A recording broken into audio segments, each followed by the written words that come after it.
Welcome to The Hypnotist, the show that gives you inside access to cutting-edge hypnosis with real clients facing genuine issues. Brought to you by the hypnotherapist demanded by celebrities, CEOs, and even royalty, Adam Cox. These recordings took place live from Adam's clinic in London's world-famous Harley Street. This podcast features powerful hypnosis, so do not listen while driving or operating machinery. This recording is not suitable for those with epilepsy or severe mental health issues. So, get yourself comfortable and enjoy today's episode of The Hypnotist. Hi, it's Adam here, and in this episode of The Hypnotist, you're going to be listening to a hypnosis session created for a client that had got into the habit of regularly drinking wine when they finished work, just as kind of like an evening routine.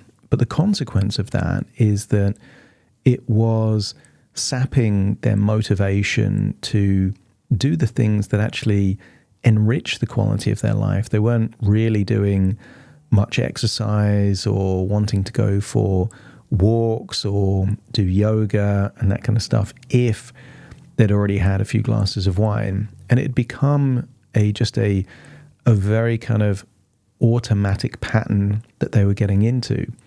So what you're going to hear in this particular session is what's called pattern interrupts. A pattern interrupt is where it becomes not just difficult, but almost impossible to be on autopilot because something's changed. And this particular client would keep the wine in a cupboard in their kitchen. It was very easy to get hold of. Quite often they would uncork it or unscrew it and pour it into a glass and then sit down on a sofa and drink it. It was very easy to do, particularly if you've done something on autopilot. You don't have to think about doing it. Your brain just knows how to do it. So this introduces certain pattern interrupts. And the first pattern interrupt is to change the location of where the wine is. So rather than having it super easy to get hold of, it would be in a difficult to get location. And that might be in a garage or an attic. It's kind of like it's there, but it's now hassle to get. And once you introduce difficulty or friction, then motivation tends to go down. So be aware of that for any habit you want to break. Just kind of add a few hurdles, add a few hoops to jump through so that it becomes less easy to do automatically. So one was the location. The second is that if she only bought corked wine and threw away all of her corkscrews, then even if the wine's there, how do you get into the bottle? You know, what is a 30-second thing to do if you have a corkscrew then becomes, a 5 or 10 minute challenge if you don't. So then there was that. Secondly, she was used to pouring it into quite a nice glass. And it's kind of like, well, let's interrupt that pattern by, even if she can find where it is in this awkward place, get the cork out of the bottle without a corkscrew, and then either pouring it into an old coffee mug or drinking it straight from the bottle. And what that would do is it would erode the pleasure from the experience, because suddenly it's an odd thing. She had connotations that if you're drinking straight from the bottle, that would almost be something like a homeless person or someone from their student years would do, certainly not someone at her standing and background. So again, it's a pattern interrupt. It just introduces new emotions like, feeling of being disconcerted or feeling weird in some way. And these are great because you're completely messing up the habit. And then it was a case of, even if she's willing to drink the wine straight from the bottle or a coffee, her pattern used to be sit in a nice comfortable way on a comfy sofa and then watch TV or scroll on the phone while drinking. Okay, but if she was to drink while standing, it's then difficult to make it an enjoyable experience. And all of these things, and I think there's another part of the pattern interrupt, which is wearing the kind of clothes that would be ideal for going on a Peloton or doing some yoga first. Now here's the interesting thing. If you were already dressed in those clothes, even if you could drink wine straight from the bottle, you're going to activate a different ego state or a subpersonality that normally when you're wearing exercise clothes actually doing the exercise is the least friction thing to do at that point because you're all ready for it. So there's a few things going on here. You don't have to have your habit as wine drinking. Whatever it is, I would encourage you to either replace your habit with whatever it is for you and think of what can you do to really create hoops to jump through. So either it becomes weird or confusing or just undesirable because you're making it hassle. Now, the key thing, of course, at any point in time, someone could just say, well, I'm not going to do those things. The point is that you can set a trap for your future self. Generally, you have different versions of you. At the point where you might finish work, there might be a craving to drink wine, but there will be a different point that is determined to break the habit. So is that the point? Is the part that doesn't want to drink the wine, that puts the wine in the attic, that throws away the wine glasses or the corkscrews. So at the point where you do want the wine, it's so much hassle that there is an evaluation. It's the evaluation that sets you free. And that evaluation is, well, I can drink the wine, I just don't want it. And you could replace wine with whatever your habit is. Obviously, this was created for a particular client that wanted to change their relationship with alcohol, particularly wine in the evenings. If you feel like something a bit more bespoke to you and your circumstances would be beneficial, click the link in the show note, schedule that free 30-minute consultation call to explore working with me, and then we can have a chat about whether or not I'm the right person to work with. For now, though, find a quiet, comfortable place where you won't be disturbed, relax, and enjoy the session.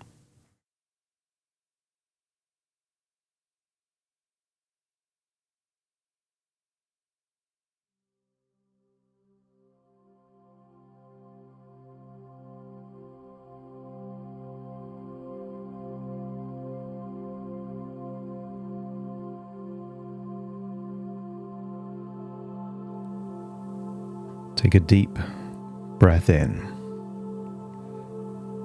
And as you breathe in that slow, calm, relaxing breath.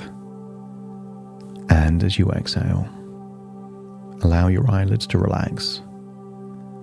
And just notice any tension in your forehead or jaw loosening and relaxing. And feel that tension leaving your body in that outward breath. And when you breathe in deeper and longer, feeling your diaphragm expand.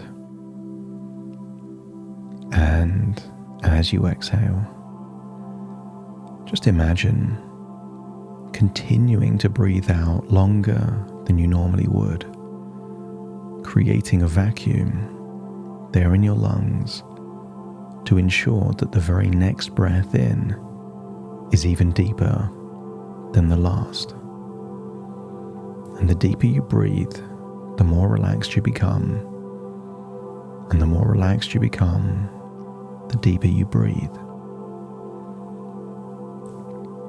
Scan your body for any clues of tension, particularly in your neck and your shoulders, around your arms. And every outward breath, you can't help but feeling that tension is melting away and leaving your body in that outward breath.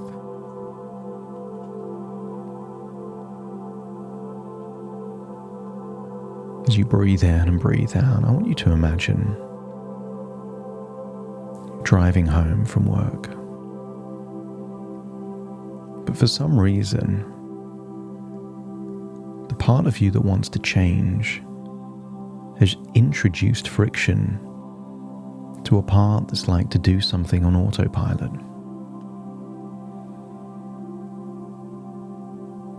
I want you to imagine there is only one bottle of wine in the house, and the wine has been placed into the most awkward place it could be. Maybe in the attic, maybe in a hard-to-find place there in the garage, maybe behind some boxes, in a place where you keep things that you don't retrieve very often. And yet it's there.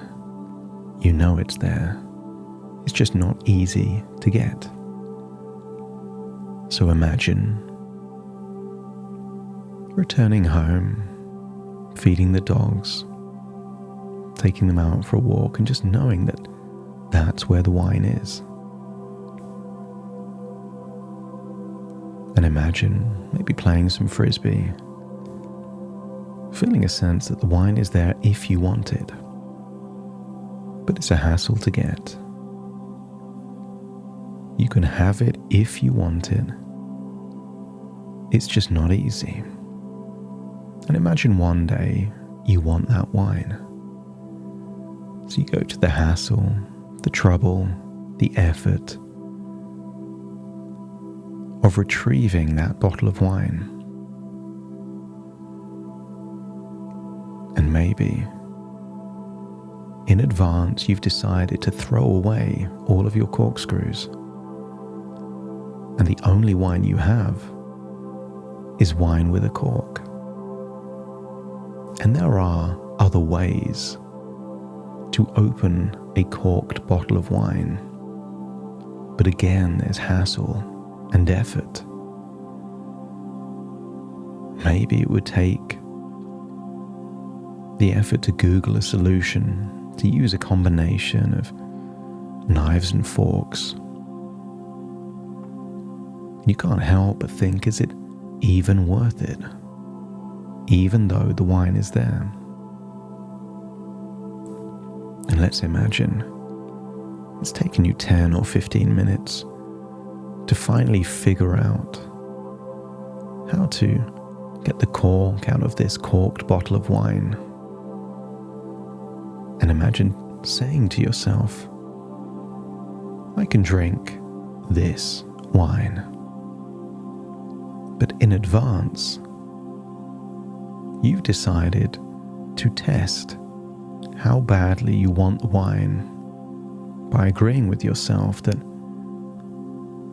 you can drink the wine from either a coffee mug or straight from the bottle.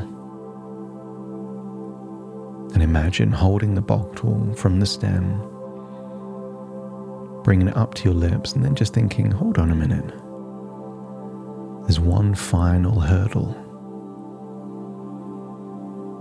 That you can drink the wine from the bottle or the coffee mug if you're wearing your gym wear. The clothes perfect to do some yoga or go on the Peloton. You've decided in advance that that is now the clothes you wear to drink wine from the bottle. So imagine getting changed if you want the wine that badly. And imagine there you are. And maybe you've also agreed with yourself that wine is on limits only if you're standing. So imagine standing in your gym wear with wine in your hand, with no TV on and no phone around, and try your hardest to enjoy drinking wine, drinking it from the bottle while standing up, while wearing clothes perfect to exercise in. And if your unconscious mind feels that you just don't desire to drink the wine like this, let me know by nodding your head. So imagine putting the wine down, or even better, choosing to pour it down the plug hole,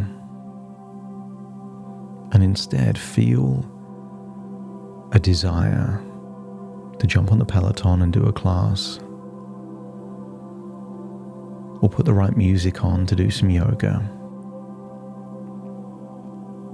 And just feel that doing that makes you feel confident, in control of your life. You feel empowered. And if it feels that doing the exercise feels better than the wine would taste? Let me know by nodding your head.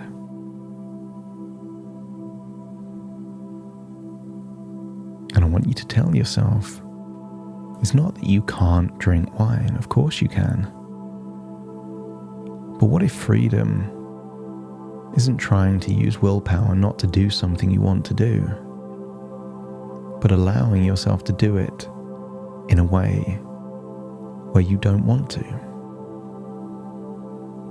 There are lots of things that you can do that you don't want to. You could buy a can of paint and do graffiti on a bridge. You can do that, but you don't want to.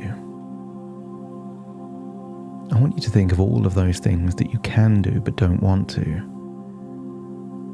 and accept the suggestion that you are simply days away from drinking wine being just one more thing that you can do but don't want to. And if your unconscious mind is ready to close one door, the door that was affecting your sleep, sapping your motivation, leading you to feel lethargic and stale, and open a door to energy, vitality, higher self-esteem and confidence. And imagine that new door opens and you walk through it. And you step into the identity that would be true if this one change became a pattern. As you start to imagine a different routine in the evenings, where the desire for wine just isn't there, and instead, imagine returning home, spending time with the dogs, taking them for a walk, and drinking maybe a green tea, a matcha tea, or maybe matcha with ginger. And as it gets later, maybe even a chamomile tea that just helps you sleep, deeply sleep, rejuvenating sleep. Imagine having certain things in place that you're only ever a few minutes away from a bike ride, an exercise class, or yoga. And imagine after a few weeks you figure out ways that you can do 2 or 3 things at the same time. Maybe you're doing yoga while learning something new. Maybe you're doing Peloton while also doing something else that enriches the quality of your life. And as time goes by, you wonder why you ever even wanted to drink wine, because it was taking so much and giving so little. So imagine going forwards in time now 6 months. 6 months where day after day, your evening ritual feels like you're in control. It feels motivating, empowered, improving the quality of your life, your health, your vitality, and your sleep. And at that point, notice any desire to drink wine is almost non-existent. But always remind yourself that you can. You can drink the wine. And those parameters of drinking it from the bottle, or an old dirty coffee mug, or drinking it while standing, or drinking it while wearing exercise gear, is not because you have to. It's just a test to see how badly you want to drink that wine. Consider it a thought experiment, whereby adding a tiny bit of friction, you realize it was never that important to you anyway. So imagine that future where things get better and better, and that different relationship with alcohol isn't limited to your home, but also how you socialize, how you celebrate, how you deal with stress and anxiety. And if you can see that future where you simply don't need alcohol anymore, let me know by nodding your head. Consider this a compelling vision of your future, and it all starts by introducing friction to test just how badly you want it. And now feel like you're returning back to the present moment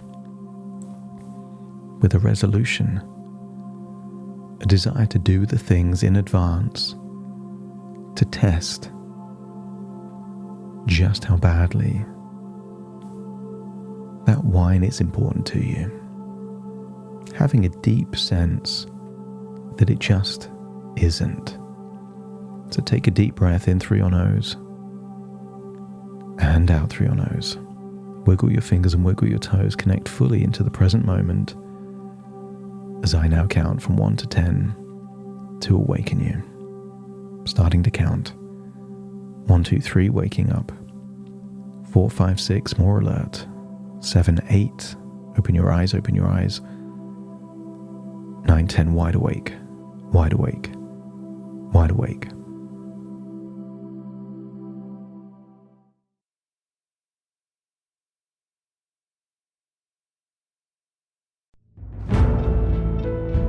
Thank you for listening to The Hypnotist with Adam Cox, the show that gives you inside access to cutting-edge hypnosis with real clients facing genuine issues. To automatically receive the latest episodes, please subscribe. If you'd like to support the show, please share this episode with just one friend you think it could help. And if this episode helped you, please leave us a 5-star review.